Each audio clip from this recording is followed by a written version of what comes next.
Hello, welcome to this of eCHO. My name is Paul Lara. You've probably seen me hanging around a lot with the Tetragon community. So we've now officially met. I am Paul Lara. I'm a community builder at iSurveillance, the company behind Cilium, and I'm primarily focused on the security aspect of the of the offerings we have. So you find me hanging a lot around like the eBPF community. You find me hanging around a lot on in the Tetragon community. So today I want to talk about Tetragon today, as usual. And so to start with, I think we just want to just basically do some what's some updates. What's happened like lately in Tetragon, specifically like the open source Tetragon OSS. And the Tetragon OSS, so the last, we had a release, a release that's, if I can find like the right version, this should be the last major release was the Tetragon 1.13, and a couple of new features came in. And one of the particular feature we're gonna talk about today is the Kubernetes identity aware policies, and this actually became like generally available in Tetragon 1.13. A couple of other things, other features were shipped like in the last release of Tetragon, but this episode of eCHO will be primarily focused on talking about like Tetragon Kubernetes identity aware policies. All right, so if this is the first time you're hearing about Tetragon, so what is Tetragon? Right, so Tetragon is an eBPF-based security, observability, and runtime enforcement tool. Right, so that sounds like a lot. So let's break it down. To start with, what is security observability, right? So security observability is a way where you, like, if you think of the two words, right? Security and observability, right, together. Basically, in a way that you use observability about data, right? About basic security data points to inform like the security, how would you for example, like rate like the security property of your system. So let's think of this from like a point of an SRE, right? So say you've deployed a service and running and you have the service in production. You would look at your matrices, you would look at your logs, and you would actually use this. For example, you can say, hey, out of every 100 API requests to this specific endpoint, like 80 of them are failing, right? You can actually use that to like in a very rational way to say this is how this specific service is performing, right? So security observability does the same thing for security, right? So based on like a couple of certain metrics, you can actually use these metrics to actually judge like what's the security property of a specific system. And runtime enforcement is about applying like being able to actually collect the security observability in real time as things are happening, and being able to like mitigate and like stop threats and place whatever enforcement mechanisms you want to enforce. You actually want to do this like live, right? So you don't have to like say wait for example, if you detect an attack, you actually apply your enforcement mechanisms in real time. So if you've been keeping up with what's happening what's been happening, eBPF will not be something new to you. We just rounded like the previous eBPF summits like a couple of weeks ago. That's like 2 weeks ago or so, a week or 2 weeks ago, and we had like lots of amazing talks, some talks that were very focused on security too. And if you're curious about how that went, you can go to ebpf.io. If you go to ebpf.io, you'd find details about like the eBPF summit. You can watch the talk and you can basically follow up with everything that went around. So if you're also curious about this, and the Cilium Slack channel, there's there's a in the Cilium Slack, there's specific channels. There are channels for Cilium itself. There's a channel for Tetragon. There's a channel for eBPF. There's a channel for the eBPF summits we just recently rounded up. So if you're curious about that, you can always hop into Slack and let us know. All right. So back to eBPF. What is eBPF? Right. eBPF is basically a technology that allows the Linux kernel to be programmable. So if you think of the Linux kernel, right, traditionally, like the Linux kernel is this thing that's very stable. Like you don't just wake up one day and ship a change to the Linux. That's because a lot of companies rely on the Linux kernel. For example, you've got like very big companies relying on the Linux kernel, and they would not want for example, like a random change that just got shipped like without like a proper vetting process. Um, they wouldn't want that in production. If you take, for example, like some of like the recent outages that we've seen like in the community from like example like the ones from like CrowdStrike, right? So shipping untrusted changes like to the kernel is something that it's very delicate, right? So ABPF was specifically designed to address this problem, right?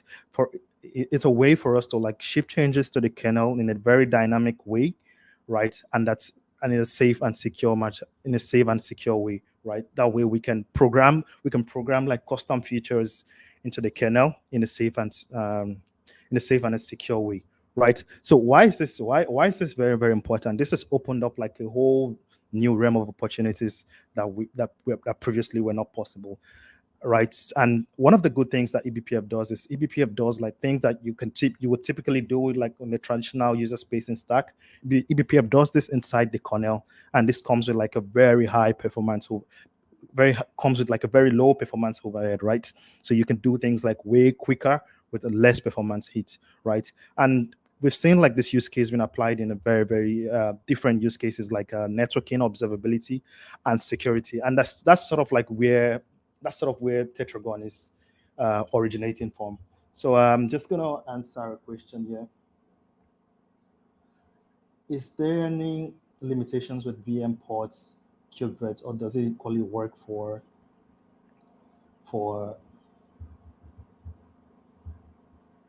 so there are like three actually use Tetragon, so you can actually we'll get to that like in a bit, but you can use Tetragon as a standalone like service or like a systemd service, right? You can deploy Tetragon as a container, and you can also use Tetragon in a Kubernetes environment. All right, so yeah, that's sort of like in a nutshell. That's me trying to like brush through this as quickly as possible, but that should sort of like give you a background as to what we're dealing with here. So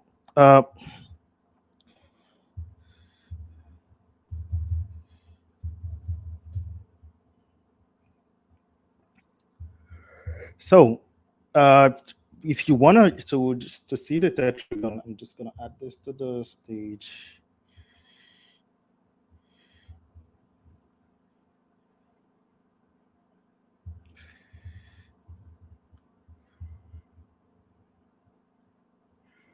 All right.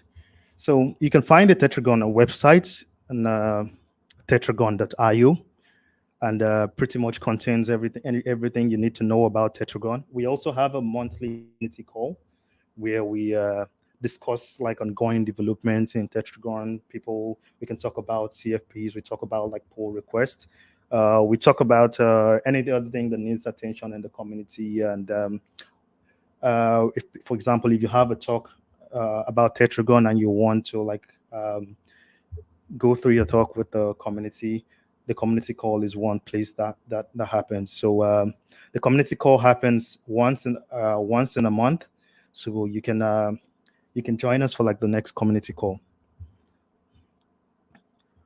All right, so this is basically the website for the Tetragon, and in a very brief overview, what the things Tetragon offers is like very minimal overhead, and this comes from eBPF. Tetragon is Kubernetes aware, so Tetragon is able to like Tetragon's security observability and runtime enforcement mechanism. Tetragon is able to take context from Kubernetes and actually apply this, right? So you have like your security that's configured specifically to address like the needs of Kubernetes, right? Also, Tetragon is uh, to operate Tetragon is pretty much simple, and we also, if you follow up with what's happening, we have a couple of uh, proposals that are coming in to even make it more simpler for users to use Tetragon. So we've got, for example, we're writing like a new way. We're working on a way for like of writing tracing policies in a very higher level language. So, like for example, people that are not really familiar with the kernel uh, can also write tracing policies, right? So another thing Tetragon also offers is like all of this enforcement. Everything happens in enforcement. The filtering, everything happens in the kernel, right? So as opposed to like, for example, like shipping all like the data Tetragon collects, all the telemetry, shipping it to user space, Tetragon actually can actually do all of this filtering in the kernel, right? So this means like, obviously this also means like a lower or overhead. All right, so uh, getting started with Tetragon, the best place to get started with Tetragon is the Tetragon documentation. Um, and we're going to walk through using Tetragon this time with Kubernetes. So you can, there's like instructions on how to easily set up on like whatever flavor of Kubernetes you're using. This is for GKE, AKS kind. But for this specific demo, I'm going to be doing this with Minikube. And I'll go through the specific reason why. So the first thing we want to talk about is a tracing policy, right? So what's a tracing policy? So basically, a tracing policy is just like every other Kubernetes custom resource. So if you've worked with Kubernetes, the way you would define like your the same like custom resource definition for like a pod for any other Kubernetes object for a network policy, right? That's the same thing applies to Tetragon. So, and something that pops up, I see this pop up quite often, is like people are like, even if you're using Tetragon in a non-Kubernetes environment, for example, you're using Tetragon on a bare metal VM, you still have to configure like Tetragon using Kubernetes custom resource. So a tracing policy is like basically like the primary way you can actually configure Tetragon. So just broadly, very broadly speaking, a tracing policy basically tells Tetragon what to do, uh, basically what to do, right? So for example, you want to monitor for like some very specific, you want to restrict a file access to like a very specific directory. You want to do, I don't know, for example, apply like a policy, a network policy on a specific IP address or a CDIR range, right? That's you do all of that. The tracing policy is the primary way you would configure Tetragon. Right. So, like every other tracing policy, you can work with your we use the kubectl. Right. All right. So, what does a tracing policy looks like? At the very very basic level, right? I'm gonna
All right, so I think we should be. I've added this now. We should be.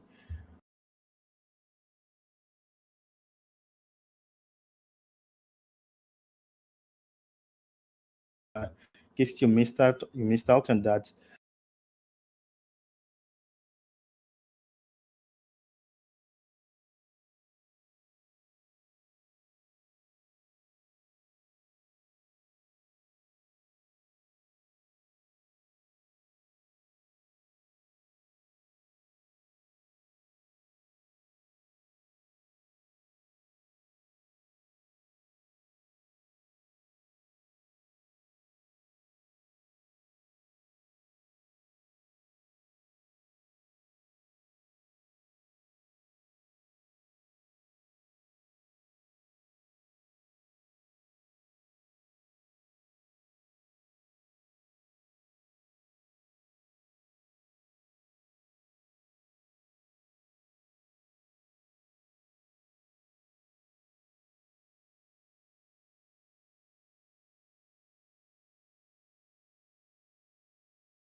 Oh wow. Okay. Can you, if you can hear me, like just say hi in the chat, and I will know that we're back. We're fully back.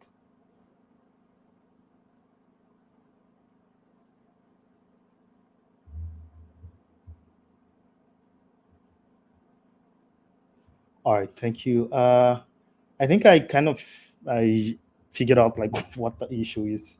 Seems like if I take out myself from my picture away, the audio also goes away. That which is just quite strange. All right, thank you very much for calling my attention to that. I actually missed that. All right, so basically, if you, in case you missed the last thing I did, basically the last thing I did was I basically had using this command here. I basically set up a Tetragon in a Minikube cluster.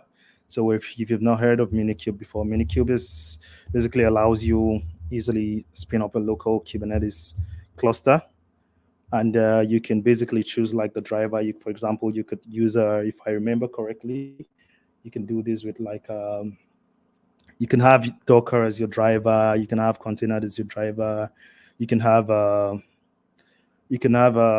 like a virtual, or you can have yeah, you can see like the list virtual box as a driver and a couple of others. But in this particular case, I will be using a container. And if you use like for example, if you're like using for if you're using if you so I think much of the docs for these hasn't been updated, but if you look at, we're gonna migrate this to like the main doc. But if you look into the doc, you can actually see like some context if you have like a different environment. So for example, in here, like this uses a different driver and a different runtime. But for ease, like the examples in the doc uses a container as the runtime. All right. So I basically just set up, had my cluster all set up. So the first thing we're actually going to do is we have if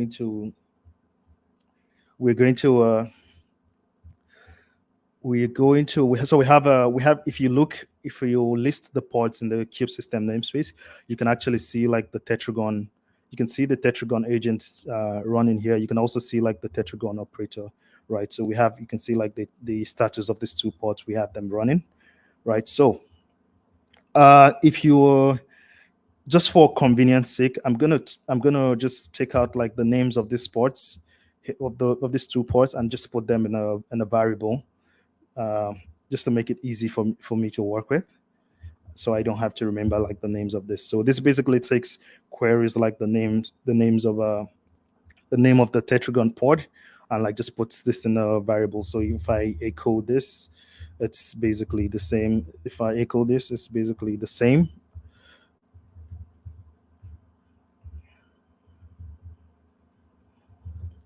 It's basically the same as this, right? So I'm going to do the same thing for the Tetragon operator. I'm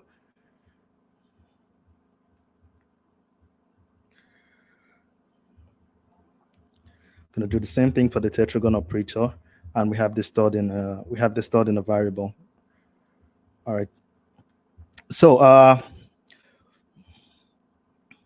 so the first thing we want to check is that we want to see if there are two specific CRDs that are responsible for working with Kubernetes identity aware policies in Tetragon. So you would come across two CRDs. So tracing policy and then tracing policy namespace.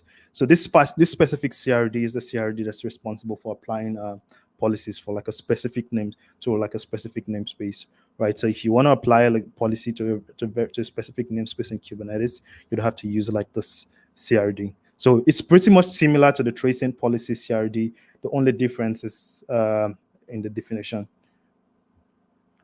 All right, so we want to check that that the operator actually installed this CRD. So we're gonna just we're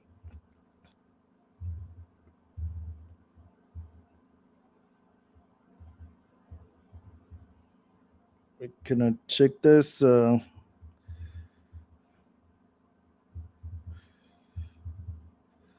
right, so if you can actually, I'm not gonna go through the stress of reading through all the logs, but you can actually see that the operator has installed like this CRD. So another thing so you can actually see it here. You can also see it. Yes, you can see this CRD being created. So the other thing you want to confirm, because if these things are not, if you don't confirm these things, and you might not get like the expected outputs you want. So it's easy to miss this. So you want to check the Tetragon pod that's you want to take the Tetragon pod that you want to check the Tetragon pod that policy filtering has been enabled. So I'm not gonna, just to be sure, I'm not gonna look through all the entire pod, all the entire logs, because there's a lot. I'm just gonna grep for this, and so you can actually see from the logs here that we have policy filtering enabled here, right? So that pretty much sets up that pretty much sets us up for everything we need to do. All right. So the way we are gonna actually test this out is we're gonna test this out using a system call that's called LSIG. So what the specific system call does is not very important. So and also just for some context, if you're not really familiar with this, so a system call is basically a good way to think of a system call is think of a system call as an API to the kernel, right? So you have your application, for example, you typically would write your application in the user space, right? You write your application in the user space, and when your application wants to access anything from your, for example, access anything from your hardware, right, down to like the operating system level, right?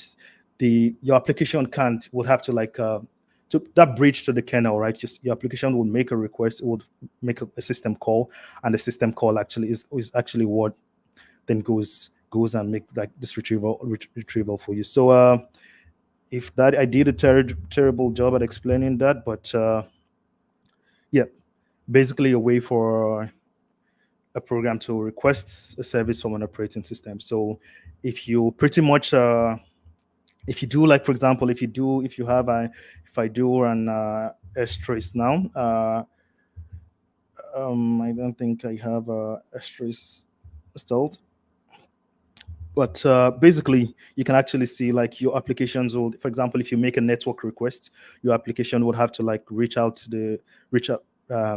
open like a specific system call that's responsible for like network requests, and this will then reach into the kernel and actually make the network request. So yeah, so think of system calls as the bridge between the user space and the kernel, right? So for you to directly access like a feature of the kernel, you have to do this through like a system call. So in Tetragon,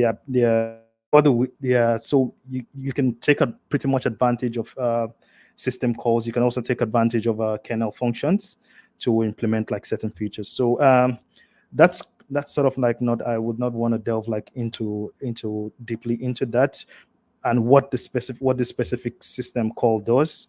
But sort of what we need to know right now is that basically we're going to make a request to this system call, and we'll be doing this from a Python application. So let's start with, I'm just gonna, so the first thing we should talk about is, I think we should talk about the tracing policy.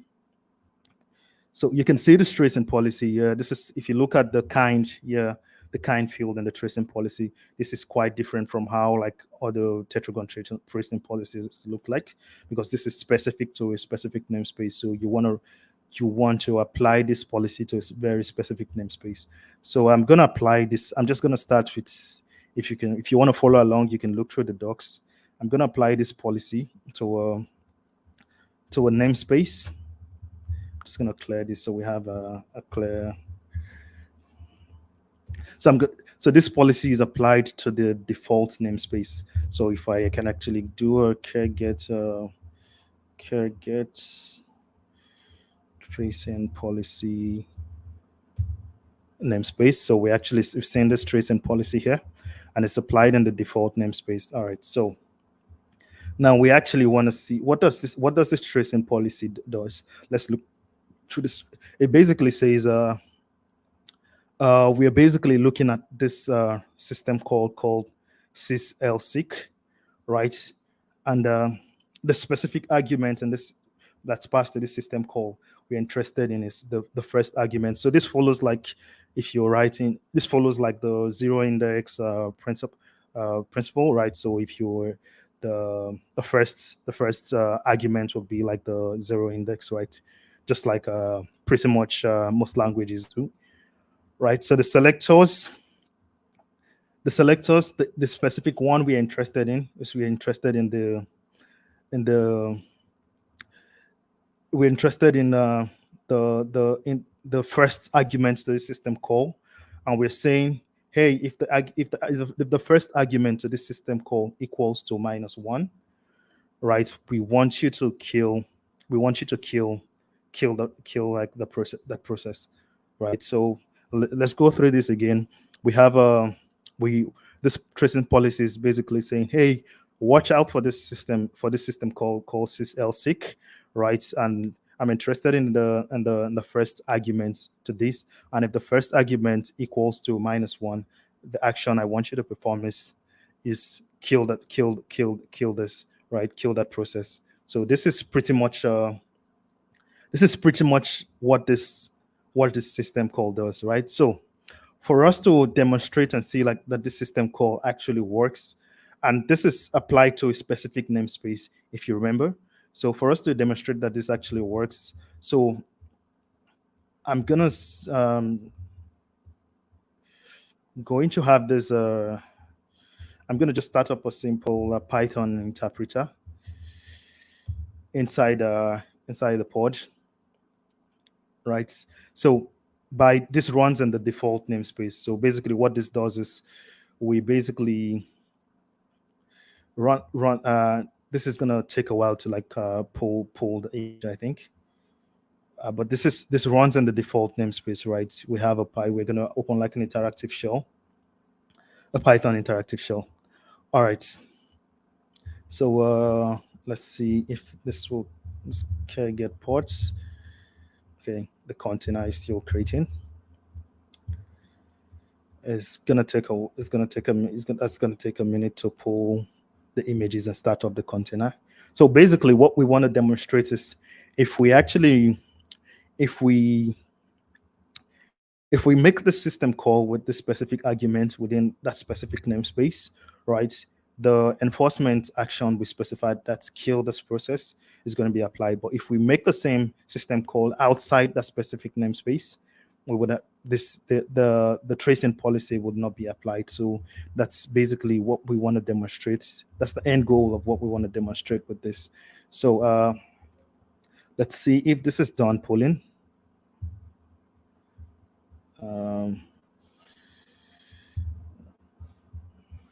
Okay, that's taking a bit of a.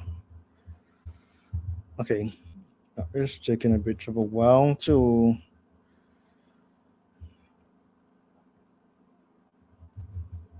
All right, now we're in. All right, so we're going to. This is just a basic Python.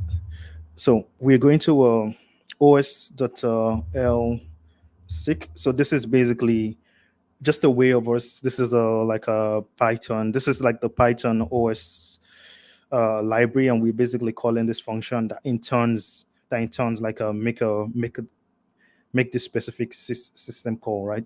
So we want to, and if you remember from the tracing policy we implemented, this tracing policy basically said in the first argument, if we had a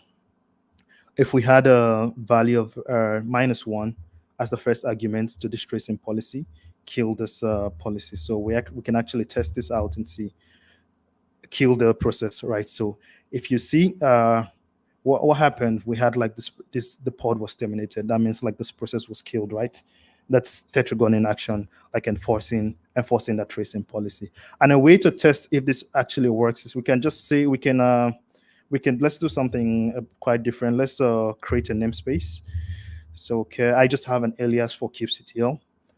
So let's call this namespace. Let's call this namespace create namespace.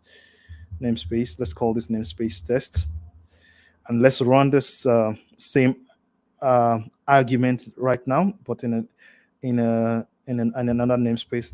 This same what we just did right now in this new namespace we call test that we just created. And let's see how that goes. So we import OS and we say os.lseek, right? So we've got this, we specify the same arguments we specified previously in the default namespace. And when we see, not Slick. Yeah. So if we didn't have like Tetragon in place, like typically this is the error, like calling the system call will return this system call. This will just tell us that this is a bad file descriptor. But if we run like the same command, like in the namespace where we've specifically applied like this tracing policy to, right? We see like we see that that the process responsible is killed. All right, so I'm going to kill this.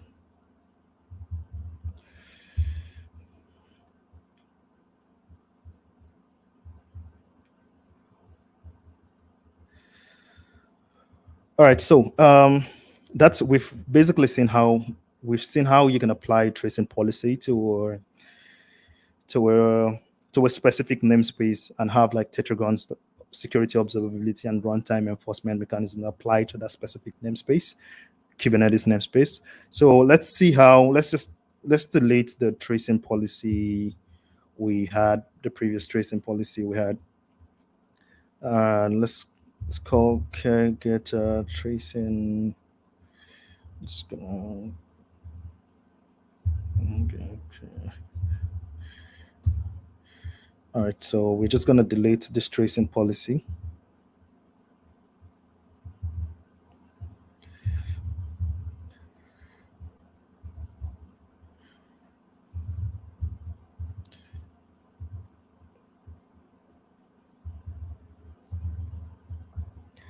Gonna delete this tracing policy, and that's been deleted. Just to be sure we don't have our. We're also gonna delete the namespace we just created.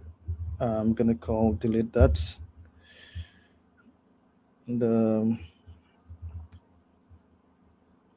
All right, so the second one we want to explore is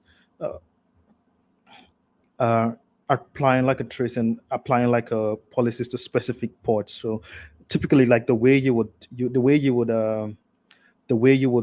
uh, specify things in Kubernetes is usually with like labels and selector, right? If you want to select something, that's pretty much like one of the main major mechanism like Kubernetes provides for you to select something specific. So, for example, if you want to select like a specific port, you'd have to use like labels on that port, and then you apply like corresponding selectors to match like those labels, right? So that's pretty much the same concept also applies in Tetragon, and we are actually going to use that this time. We're going to use that this time to apply like a tracing policy to a specific pod, right? So in here, I'm just going to apply. So let's just take a quick look at tracing policy. It's pretty much similar to the first tracing policy we had, but the difference now is if you look at the spec, we're matching on specific pod labels, right? So we're saying, hey, we're matching on the pod on the labels app and LSEC test, right? So any pod that has like this matching labels, we want like this tracing policy to be applied to this pod. All right. So if we get this, yeah. So this time it's a tracing policy, not a namespace tracing policy, because this is just for, so we can actually see the spot filter policy here, right? So, and pretty much the same thing, right? But this time we're going to apply this to a pod. So we have our tracing policy applied, and let's say in another terminal, we're just gonna. I'm going to run. In another terminal, I'm going to run this. I'm going to start up the Python interpreter and see what happens. We're going to import os.lsec, right? let's say os.lseek. We give this a value, the first value of -1, and we give this 0 and 0, right? So this returns like the error file, bad file descriptor. And because we don't have, that's because this tracing policy is not being applied to this specific pod, because we don't have that label on that pod, right? So we can exit from this environment, and but this time start up a pod that has like the specific labels, right? So we're gonna do this with a pod that has the specific labels, and we'll see how that goes. All right. So we're doing the same thing again. We're gonna import os.lseek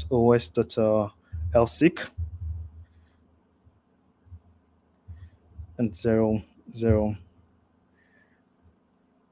And this time we see like this pod actually gets terminated.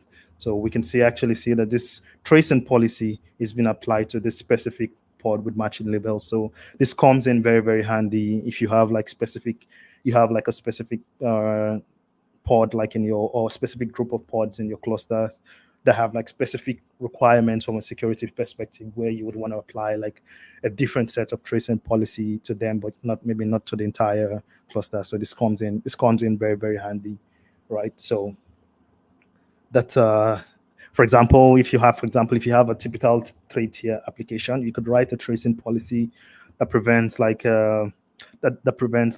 external like a network request, for example.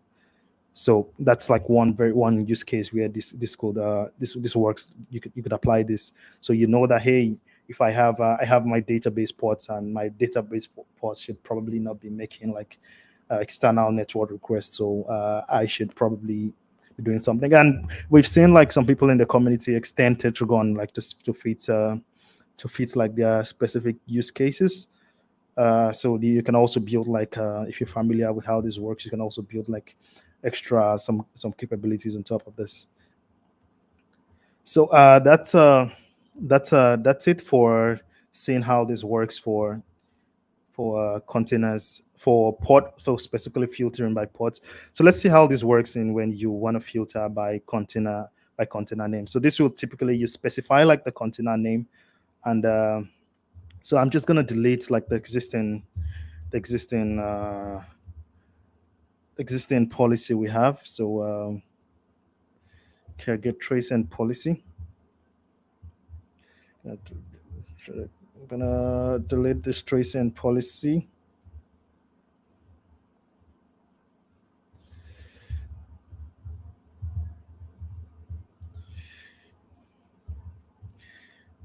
Yeah, forgive me if I'm too. I'm very lazy to type, and I keep copying everything. But yeah, so we have this. We've had previous tracing policy we had deleted. So at this time, let's try out. Let's explore applying like tracing policies to specific container names, right? So we're just going to apply this tracing policy here. So if we look at this tracing policy, the thing that's different about this tracing policy is, so now instead of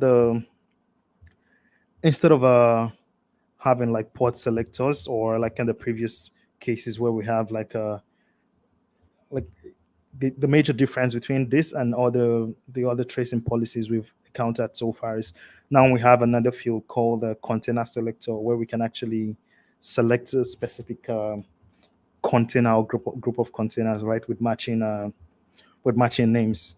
So we can say, hey, so we can say in a specific if this specific key, we have an operator and we have like the value, right? So same thing. So if you look at this the pod manifest file here, we have two containers here. We have a container called main with a name main, and it's a Python, it uses a Python image, and then this runs like this runs like a sleep infinitely. And then we have another sidecar container here that also uses a Python image. So we're just gonna see how this works in a bit. So we're gonna create like this pods. So now if we can get pods, we should see we should have a so we could see like let's see, might take a while. Okay, so we have you can see like already 2 out of 2. Just gonna clear this so it's a bit 2 out of 2. So we know we have like 2 pods in here. We have 2 pods in here, right? So yeah, we have 2 containers in this pod. Sorry about that. We have 2 containers in that pod. So let's see. So containers that don't match like a specific name, we would not be affected by this tracing policy, right? So we can just go. Now we're going to see the tracing policy applied. So the sidecar, we're going to like open a shell in the sidecar container, right? And if we do the same thing here, lseek, right? -1 0 0, we actually see this returns like what we expected this to return, right? But if in the case if we use the main container, right? So if we use the main container and we do the same thing here in the main container, right? os.lseek,